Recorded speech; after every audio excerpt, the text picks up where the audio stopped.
A very blessed Tuesday. I got a great show to unpack with you guys today.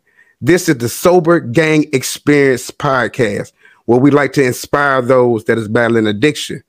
But first and foremost, everybody, I would love for you all to send your prayers out to my community, to my town of Arkansas. Wynne, Arkansas was hit over the last few days with tornadoes.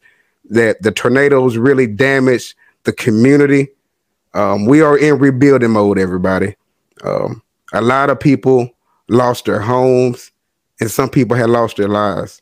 So I would love for you all right now to send some prayers out to the city of Wynne, Arkansas, and to the people. And as we will rebuild our city and our town, we will remain strong together. Wynne strong, Yellow Jackets. Yes, yes. Yes, everybody. Today, let me unpack today, everybody. This is going to be a very, very interesting show today. I got Reanna Levy in the studio. She will be sharing with us her story and everything she went through. This is the Sober Gang Experience podcast. You could be anywhere else, but I'm glad you're here with us today. So are y'all ready to unpack? Let's go.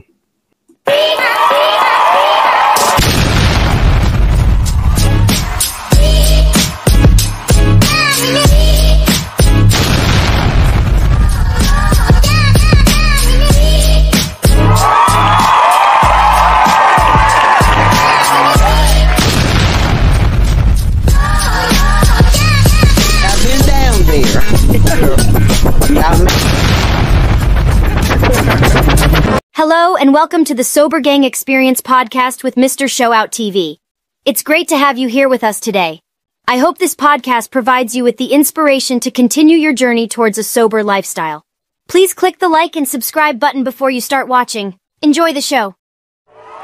Yes, yeah. We got a very, very special show we're finna unpack with you guys today. So I need you to stick around. But I also need this very small favor from you all that will also help this channel build. I would need for you all to make sure you click the like button as soon as you start watching this show. When you start hitting the like button, it let the algorithm know and let YouTube know that our videos are important.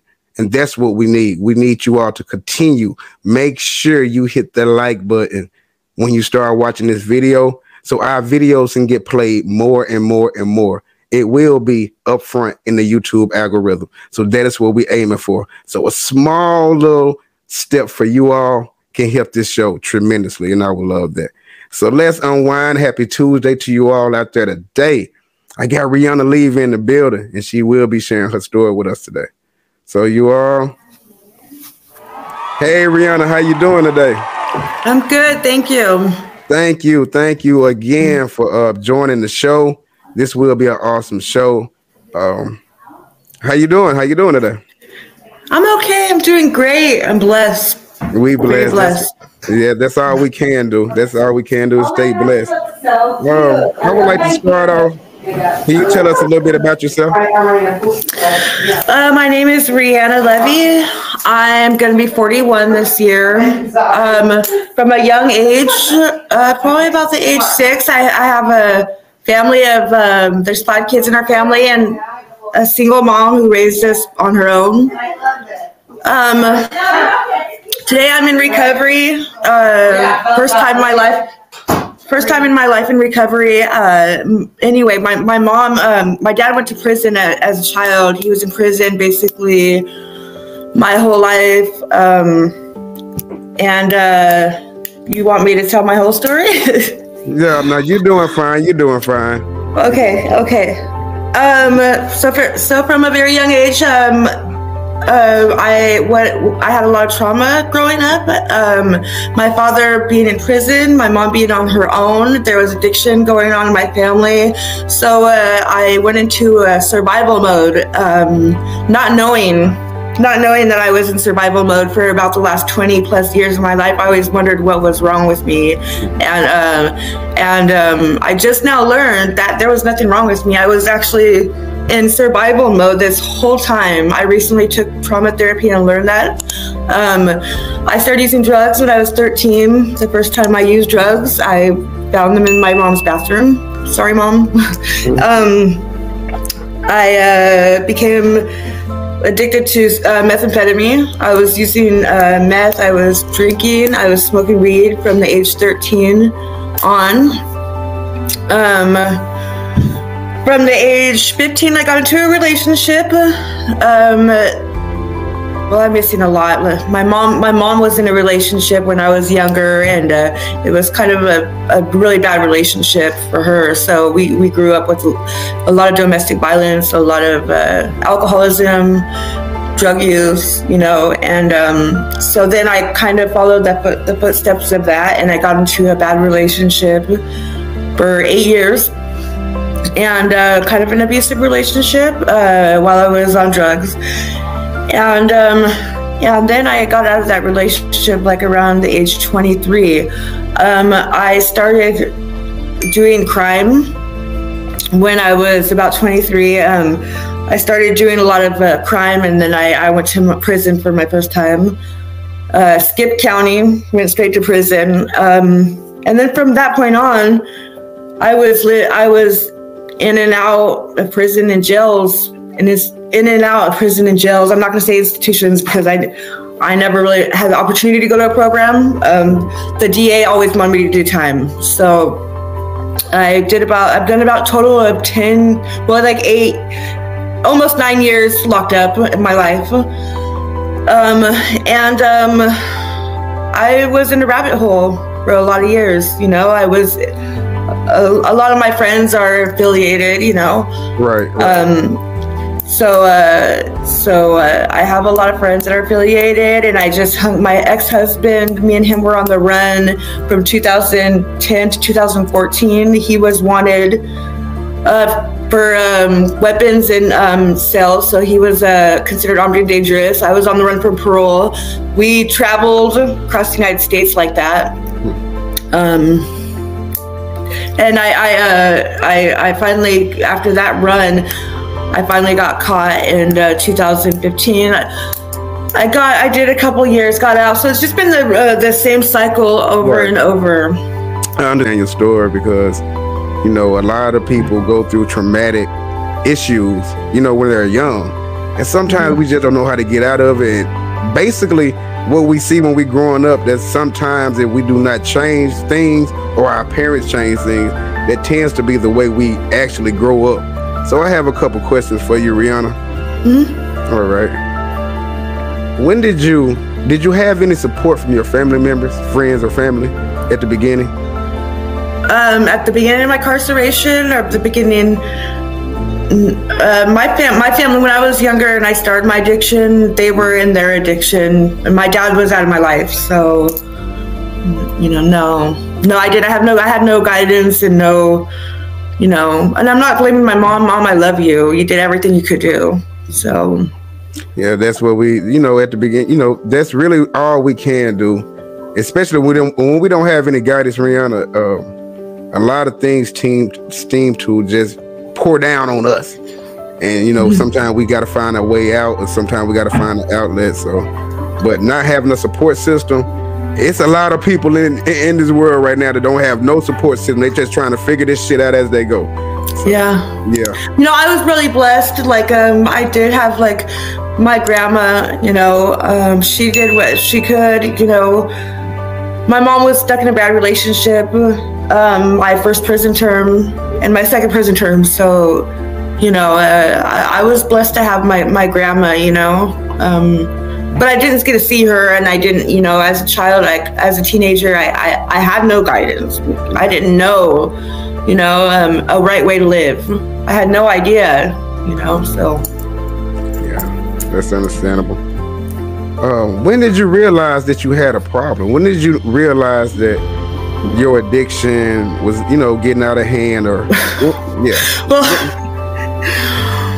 Well, this is so funny because I've been doing this for 20 years. Right. It was when I escaped on my way to prison And that was just in 2019. Like, I was okay with my lifestyle. Right. I was okay with that. I was okay. During time became easy. Right. It became an easy way, you know, easy way out for me. And I was like, okay, I'll just do this, and then I don't mind doing a little bit of time, you know. But after I escaped, and I escaped because not even because I needed to get out. I escaped for something that was going on the outs. You know, like I wanted to get out, and I wanted to get this person, and I had to do it right now before they sent me to the hole. And that's because I was already on my way to the hole. And so that's why I escaped. And after I sat there, it took me about a year of being in a single cell by myself, realizing, well, shoot, I think I have a problem. So, you know, I just didn't know how to change it. Right. Being in solitary confinement, can you reflect on that a little bit? You know, like the first 6 months, it was like, I don't know how I'm gonna do this. Like it was 2019 when I got put in that single cell, and I knew I wasn't getting out till 2022. So I was like, how am I, there's no way I'm gonna be able to do this. Like, I started medicating myself out for the first 6 months, you know, and I was going through the pain of my ex-husband getting with a friend of mine who, that's why I escaped. She happened to be in another prison, and I found out from some girls in there, and that's why my whole goal was to get out and get this girl, you know. And so I went through a lot of pain, realizing that this was all going on. So it took me about the first year to really snap out of that pain, you know, and then I started doing a lot of self-reflection, you know, and but the first year it was hard. It was hard, and it was really hard. I thought about, you don't have nothing to do. Either you got to grow strong and learn to like yourself, or you break down. You know, and I wasn't going to let it break me down. I've already been through so much, and so I had to grow strong from it, you know, and learn to like myself, and learn to realize, you know, is this the life I want? Because every time I go back, that's where I'm going to land. You know, I don't get any more chances now that I did that to myself. So, you know. I got another question for you.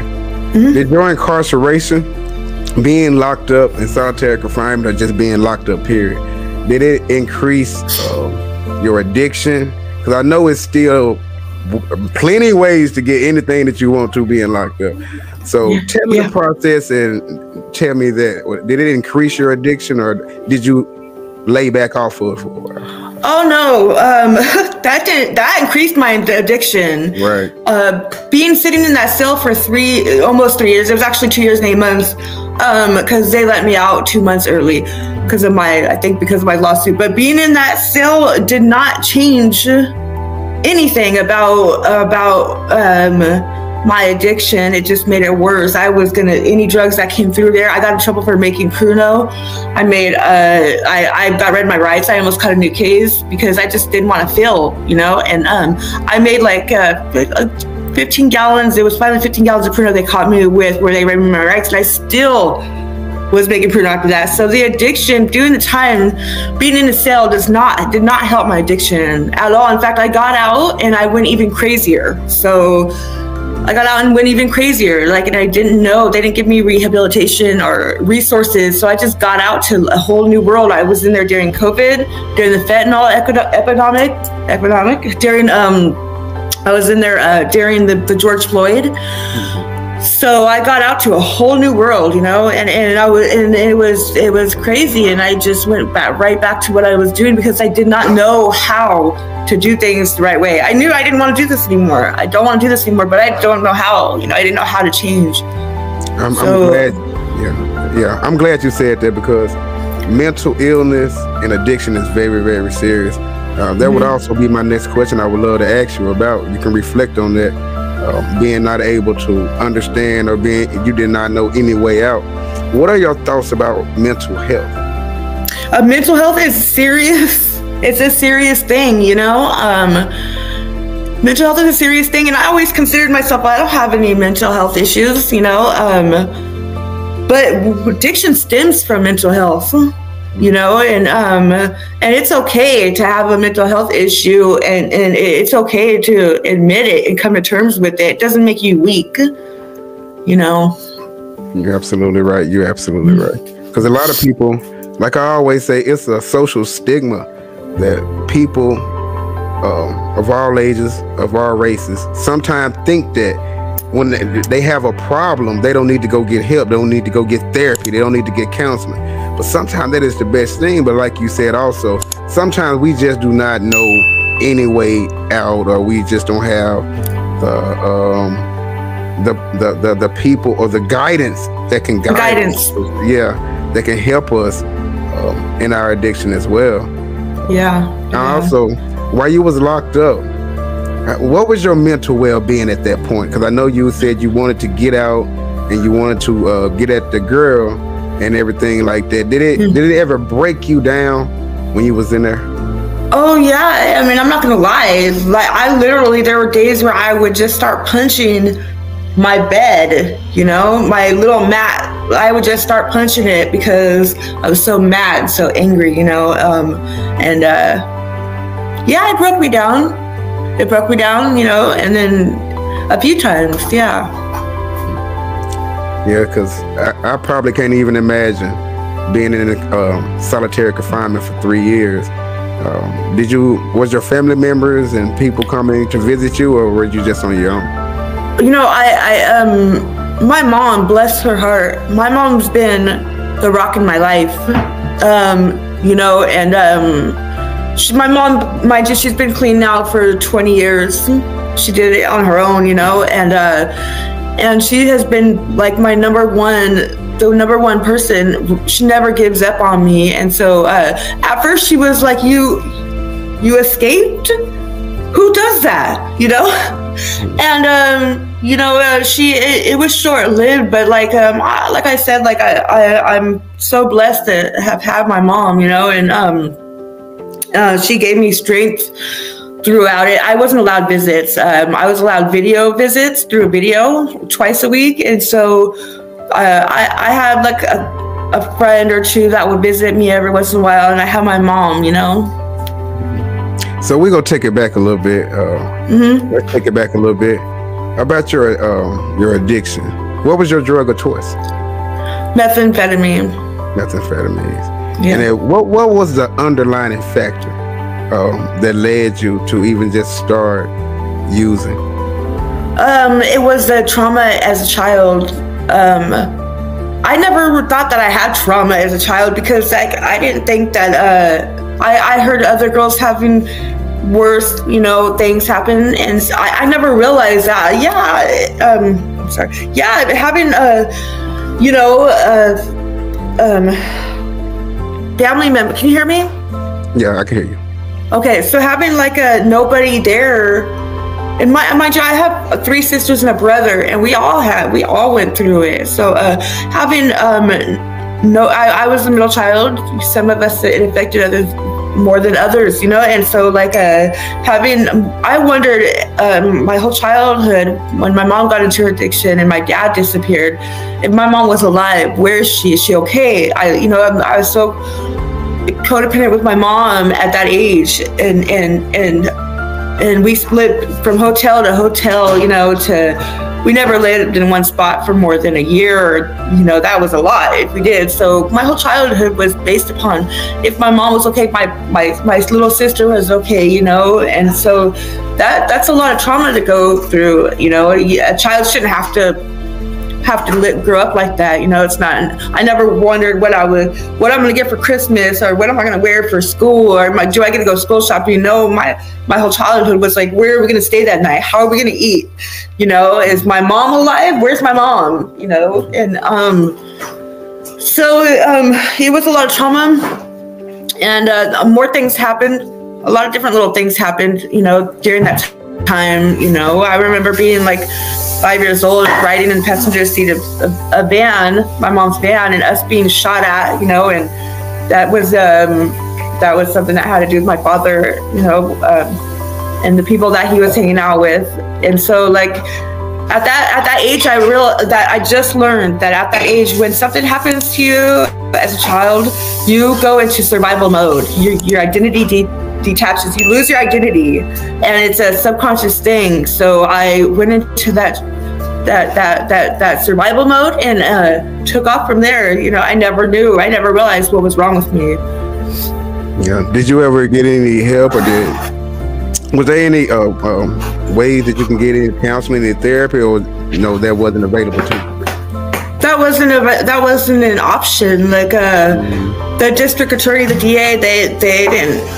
I started committing crimes at a young age, and started using drugs at a young age, and they just wanted me to go to jail. They just wanted me to go do time. They didn't therapy or counseling. It wasn't an option. I've never had trauma therapy until a few months ago.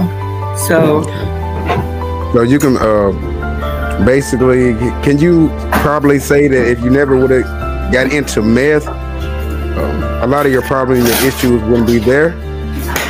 Oh no, drugs were the solution. Right. Drugs were the solution to my problems. I didn't want to. I was trying to fill this void right here. Mm-hmm. So it wasn't. If it wasn't meth, it would have been something else. It would have been alcohol. If it's, just anything to fill sex. It would anything to fill that void. And I just learned this. I'm just learning this about myself, and I'm 41 years, going on 41. Yeah. We never too old to learn anything about ourselves. That's one very special thing about addiction, is that it's not a time limit on it. It's not a time stamp on it. And I salute you for everything that you're going through. I can tell right now that you're glowing. Thank you. Everything is working out for you, because your story. God is good. Yes, God is good. Because your story can really help and inspire a lot of people. When did you finally decide that you was, through with your addiction, through with meth and shit? When did it? And to tell the truth, it wasn't just meth. It was anything, Besides, I even did opiates a little bit this last time. I did anything, I decided when I got out of that solitary confinement, I said, they released me. Okay, I said I didn't want to live like this anymore, but I still went back to it because I did not know. I did not get any rehabilitation. I just went back to what I knew.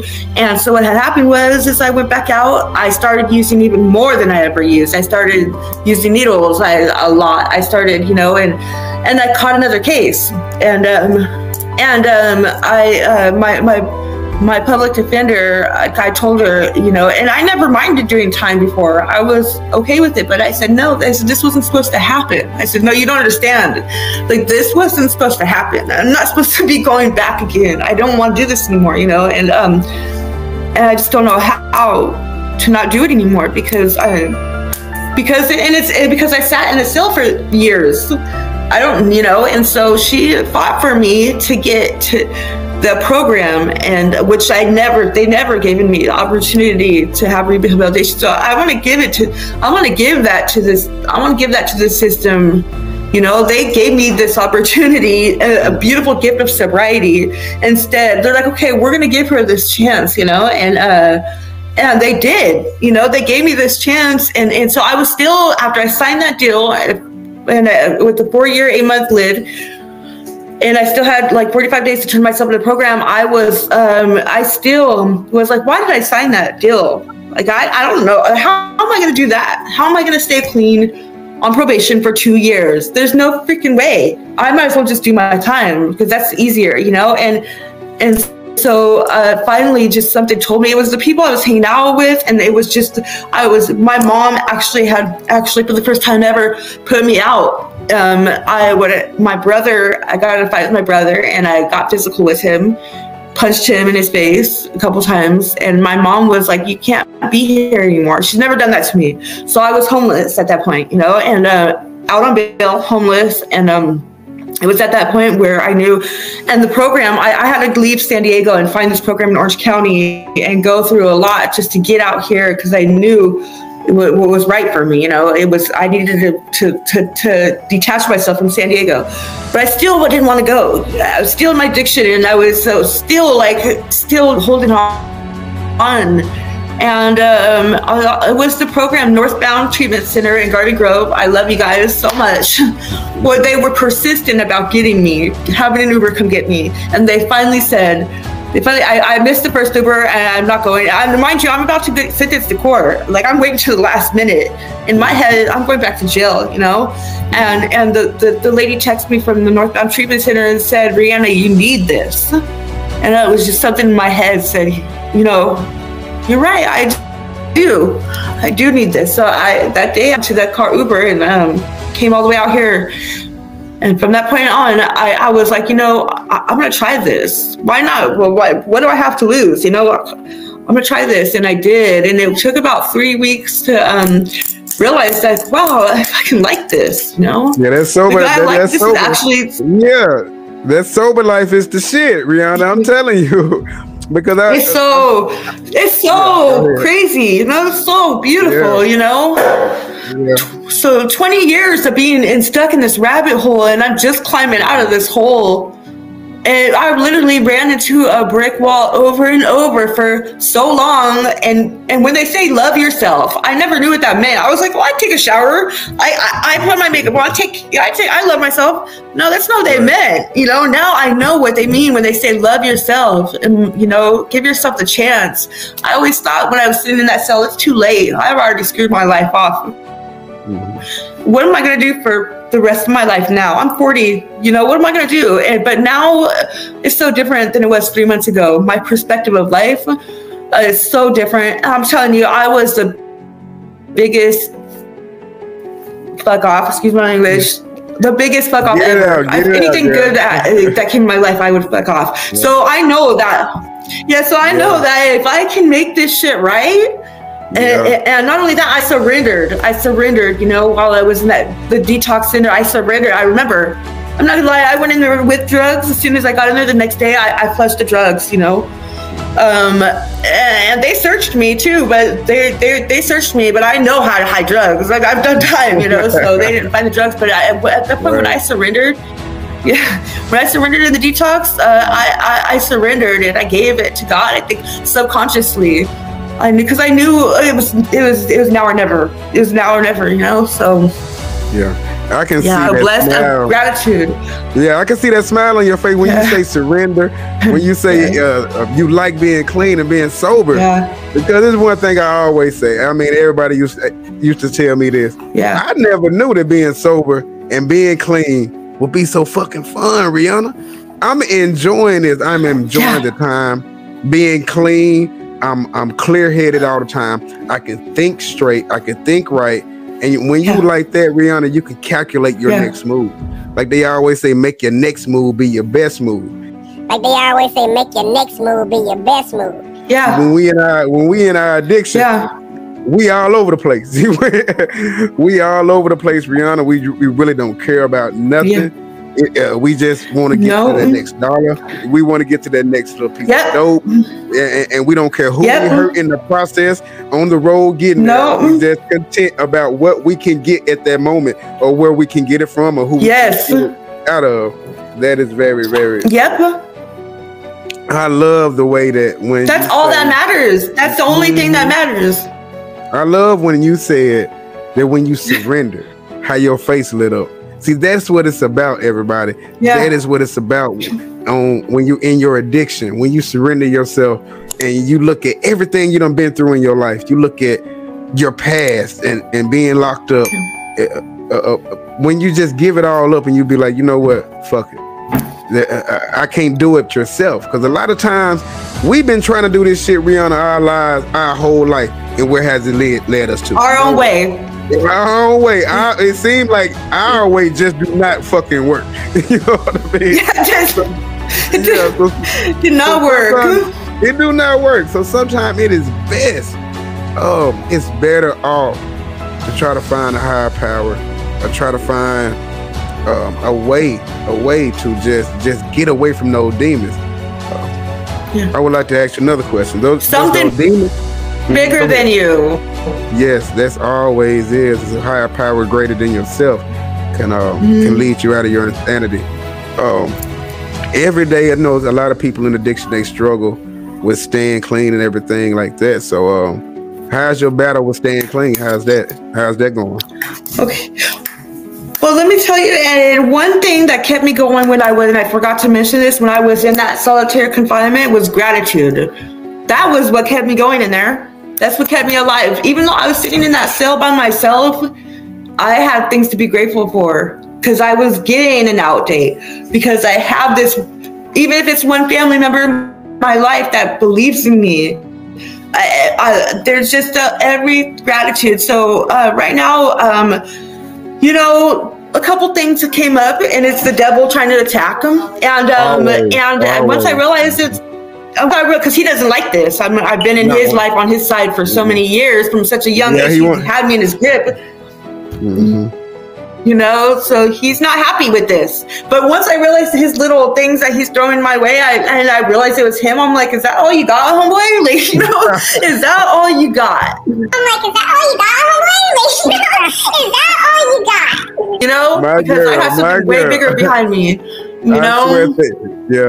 So you done been through that. You done been through a lot of shit. Say that's all you got, my boy. You gotta come with some more shit than that.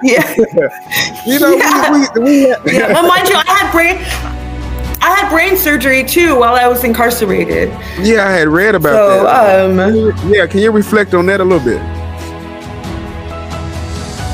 Going through that. In 2010, when I was in prison, I got diagnosed with a brain tumor, and I got out. I went on the run for so long, I never took care of myself. So in 2015, I had brain surgery while I was incarcerated, and they put me back in general population 2 days after my brain surgery. I almost died because I was supposed to be monitored, and I was laying flat on the bed when my head's supposed to be up because my electrolytes in my body started going out.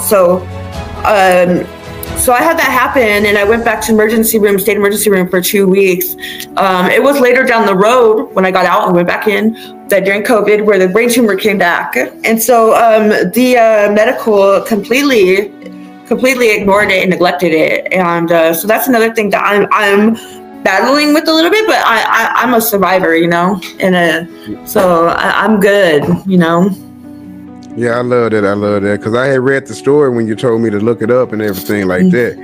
The facility and the lockup, they was very, they were treating y'all very unlawful. I can honestly say that. And it's a blessing. Look, it's one thing about this, Reanna. God got you here for a reason, baby. He still continue to bless you. And I love the simple fact that you are trying to reach out to others, Reanna. I'm going to let you know this one thing. Yes. You never know what this interview or what this episode, who it might reach. So that is really why I created this channel. I love your story, and I love all the guest speakers' story, because in one simple fact that we all can relate to each other, because we all was in addiction. And it's a struggle every day that we fight. Every day, Reanna, we got to put on our boots and we got to fight, because them demons be right around the corner, Reanna. They be tempting us. Yes. And, it just takes one... it's very easily to slide in addiction. I would love. But if you do, you just get your boots back on and keep going. You don't have to mess everything off. Put your big boy pants on, or put your big girl panties on, and go on back out there and strut. See, that's one thing too. What do you think about when some people say that if you slip or if you backslide one time, then that messes up your whole journey in recovery? What you think about that? I honestly, I don't think that that's true at all. But you could allow it to do that to you, or you could dust yourself off and keep going. We're not perfect. We're only humans. So, it's going to happen. It's going to happen. And just be ready, That's exactly what I said, because even if you slip, even if you backslide once or backslide twice, it's to me, it's not the number of times you backslide.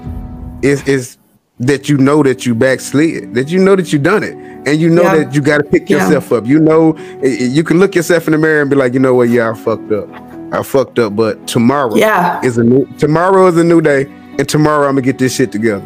I'm gonna figure this shit out, even if I got to go talk to my sponsors again. Even if I got to go go back on Mr. Show Out TV podcast, Sober Game podcast.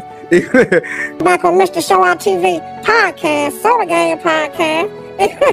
If I'm just anything, even if you got to talk to anybody, you know, because one thing about it, we all need. Yes, there's so many people that can. Yeah, there's so many people that can relate, and I never realized that there were so many people that know until I started going to Narcotics Anonymous and I started going to Alcohol Anonymous and started getting into my recovery and the recovery people. I never knew there were so many people that could relate to me, you know. And now I know, like, I'm not the only one. You guys aren't the only ones, you know. Like, you don't have to do it alone. Yeah, that's one thing about it, because you know, in our addiction, sometimes, Reanna, we think we got to do this shit by ourselves. We think we gotta go through these, you know, through the cycle of trying to be in recovery, trying to find new friends, and sometimes that stuff can be a headache. But when you join a group and you see members that are just like you, and you see them, you see them in recovery, you see their journey, and they make you smile, and they make you smile. See, that's what it's about. It's about finding people that can relate to you. Because one thing we know for sure, we can find somebody to get high with. We can find somebody to get high with. Yeah, but you that's know, no problem. We need to find somebody who can also share our journey. But are they gonna? They're not gonna be there. They're not. Yeah. You're absolutely right. I got a few more questions for you, Reanna. Also, I would like to add, you're doing an awesome job. Okay. Okay. Thank you. Finish this sentence for me, Reanna. Finish this sentence. My name is Reanna, and I am...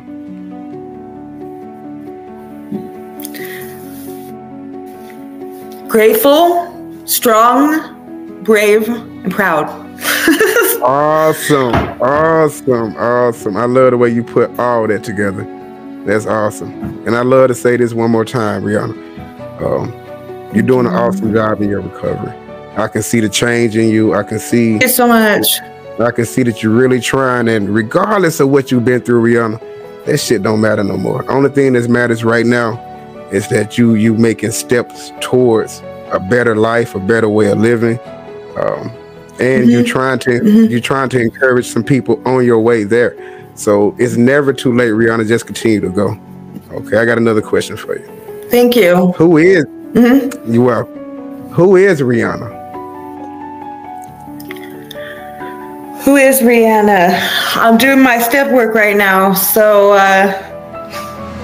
before my recovery, I was the lost sheep. You know, I was a lost little young girl, you know, still stuck by myself at a young age, trying to find myself, my identity. I was lost. I had no guidance. Nobody understood me. But today, I see a light. You know, I see beauty. So today, I'm a very grateful recovering addict, and I have strength. I have hope, and I have peace. Awesome. Like I said, I can see you glowing. And everything that you are doing, Reanna, is beautiful. It's a beautiful look on you, because you are a beautiful person yourself. Thank you. When you said you was 41, I was like, come on now, she lying. She got to be kidding me. So you are a beautiful person yourself. So, you know, I mean, everything that you're doing right now is a beautiful step. Thank you. You're welcome. You also said that you wanna try to help others. Can you talk about that a little bit? I want to work with teenagers. I'm drawn, and teenagers are drawn to me. If I would have had that guidance and that recognition when I was a teenager, things could have been different for me. And so I definitely want to work with teenagers. I understand them. I've been there, you know, and to give them that hope, you know, that guidance. Even just like I said, a little bit of recognition, just one sort of, you know, sign that somebody cares, that somebody knows, you know, can make a world of difference. I also want to do prison reform.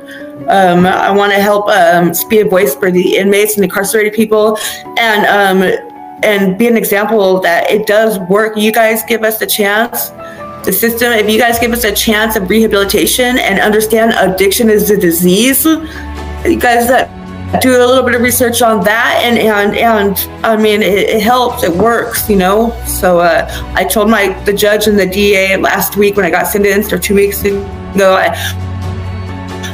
I literally cried and said, thank you.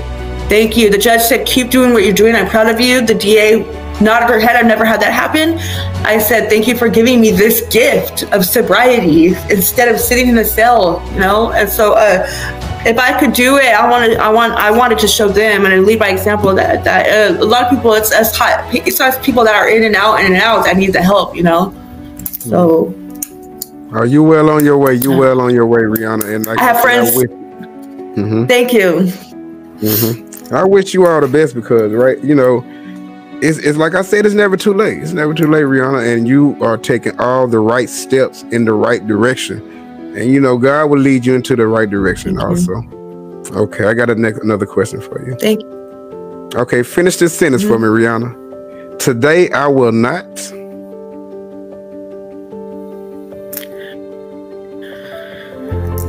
Today, I will not let the devil distract me. I will not fail. I will stay strong. Today, I will survive. Awesome. Today, I will not get high. Today, I will not get loaded. That's the best one. There you go. Also, I got another question for you.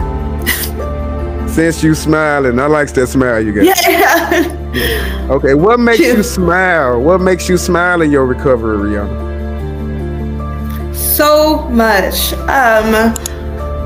The trees, the sky, the sound of the birds, me waking up and experiencing true freedom. I'm not just talking about not being in a cell. I'm talking about being able to enjoy life without having to try to fill that void, you know. God makes me smile. My higher power makes me smile. You know, animals make me smile. Just being sober and being able to actually soak life in and the beauty of life for the first time ever makes me smile. Exactly. Because I know when I was in my recovery, it was just the fact that I can go outside and look around without being hung over. You know, you can, like you said, it's just the simple things, Reanna. It's the birds. You listen to certain things. You're watching the sunset. You're watching the sun go down. You can actually go outside and breathe and exhale and be like, yeah. Okay, I got my shit together. That's one of the great parts about it, man. It's just sometimes it's the simple things that we overlook. I got the next question for you. Out of everything you've been through, what have it taught you, and what have you learned? Out of everything I've been through, it taught me that I had to put myself through this pain of to learn how to enjoy life and how to be grateful, because I wasn't grateful. So this everything that I've been through taught me gratitude, and I literally had to put myself through the very worst shit I could put myself through to learn how great life can be. And so I learned that how to love myself. I learned how to love myself and how to take care of myself, and that life could be so great when you're not high. Wow. Like I said, I'm rooting for you. And at any time you need to contact me, you can contact me at any time, Reanna. I will be here. So this is what we're doing, everybody. This is the Sober Gang Experience Podcast, and I'm your host, Mr. SHOWOUT TV. This is what we love to do. We love to have guest speakers on, like Reanna herself, to share her story, because we can inspire millions of people. Even if we inspire one person today, even if one person watched this episode, and we can inspire you to change in your ways or in your addiction or in your life just in general, we did our job today. So Reanna, thank you again for blessing me. Thank you for having me. For sharing your story. Is there anything that you would love to tell anybody that is going through the struggle, going through some hard times, battling addiction, or is locked up, is there any thing you would love to tell them? Yeah, there is absolutely hope for a better life. There's hope for you. It's not too late. It's never too late. And you will make it through it. You will make it through this. And when you do, just know that there's a whole brotherhood of people who are willing to be there for you. You know, you're not alone. And I promise you, it sounds crazy, but you're going to like life and love life a lot much better when you start recovery. Oh, you're absolutely right on that. Absolutely right. So thank you again, Reanna. Thank you for joining me today. This was a very, very awesome show. You did an awesome job. And like I said, Reanna, you are on the right. You are on the right path. You stay focused, baby girl. You stay focused, and don't let any of the legal drama or anything with the court system affect your path, because the sky's the limit. Thank you. I would also ask you, like to ask you one more question. What is next for Reanna? What does she have planned for the future? What are your next big things? Well, I'm going to take first I have to start with little steps. I want to take my drug and alcohol counseling certification. I don't want to stop there. That's just a very small step. I want to work with teenagers, and I want to be, like I said, a voice for young people, a voice for incarcerated people. But my very next step is to get my certification in drug and alcohol counseling and take it from there. Yeah, that's what I'm doing right now, Reanna. I'm currently in college right now. I'm trying to get my master's in drug and alcohol counseling. And so I made the dean's list. This is my second semester, my second year. I made the dean list for this semester. So I'm on the right. And I just finished I just recently started my business. I got my LLC. My LLC is Sober Media LLC. Is everything up under that is mine. And so this journey and this podcast is my show. It's what I have to offer. You know, this is what I love to do, Reanna. I love to reach out to people and just try to engage with them and engage with our audience. And you never know, Reanna, like I said, we might inspire one. If we can inspire one person who watched this episode, Reanna, we did our job today. Just one. Yes, just one. So many people that leave this program broke anymore. It's just one time, and you're using that fentanyl, and they're gone. They're here 1 week and they're gone the next week. Absolutely right. Like, life is so much more than that. So if it's just one person can reach if I can reach somebody's heart, just one person, and you are amazing for doing this, and it's all worth it. Thank you so much. Once again, everybody, this is the beautiful Reanna Levy. And thank you again for joining the Sober Gang Experience podcast. We would love to have you again, Reanna. You know how to contact me. You know I would love to. So if anytime you would love to come back to the show and give us a few updates about you and what's going on in your life, I'm willing to have you back on. So just contact me. Once again, thank you, Miss Reanna. Thank you. Thank you. All right, take care, baby. Thank you so much. Thank you. You're welcome. You're welcome. Okay. There you have it, everybody. You can't make this up. Hey, Reanna, she's a beautiful lady. I do not really believe she's 41. She lies. But y'all, look, y'all, we got to. This is where we at right now in society and in this world. We really do not have a lot of YouTube channels that are trying to help others, that are really trying to promote a new way of living. And this is what I'm trying to do. This is the Sober Gang podcast, everybody. So let's continue to make sure you like each and every one of these videos, each and every one of these episodes. Make sure you continue to share these episodes. Because like I said, everybody, if we can reach one person, we're doing our job. We're doing our job. And we will continue to do our job on the Sober Gang Experience podcast, everybody. So thank you all for tuning in with me today. I would love to say thank you to Miss Reanna again. She did an awesome job, everybody. She went through a lot of things, and being locked up for 3 years in solitary confinement. Y'all, whoa. A lot of people can't even fathom that. So I tip my hat off to Miss Reanna for still being here with us. A lot of people would have lost their minds being locked up for that amount of time, everybody. So I salute Miss Reanna and everything she is doing. And we're going to continue to rock out how we rock out on the Sober Gang Experience podcast with Mr. Show Out TV. And if you all would love to be a guest speaker on my show, my email will be right in the description box. So check that out and continue to go through there and watch some of my other videos as well. I got a lot of great episodes for you guys to watch. So you all can go through there and check out some of those videos too. You can make sure you hit that notification bell right there. When you hit that notification bell, they'll let you get all notifications. And you can become a member of this show by joining me, clicking that join button and getting you on a subscription. I will love your subscription as well, everybody. Become a member of the Sober Gang Experience show. That's what we're doing, everybody. So thank you all. Thank you all. It's been an awesome show. Till next time, like I always say, yeah. See y'all later. Welcome to Mr. Show Out TV Recovery and Addiction YouTube channel, where we hope to inspire those battling addiction. Please subscribe and like the channel.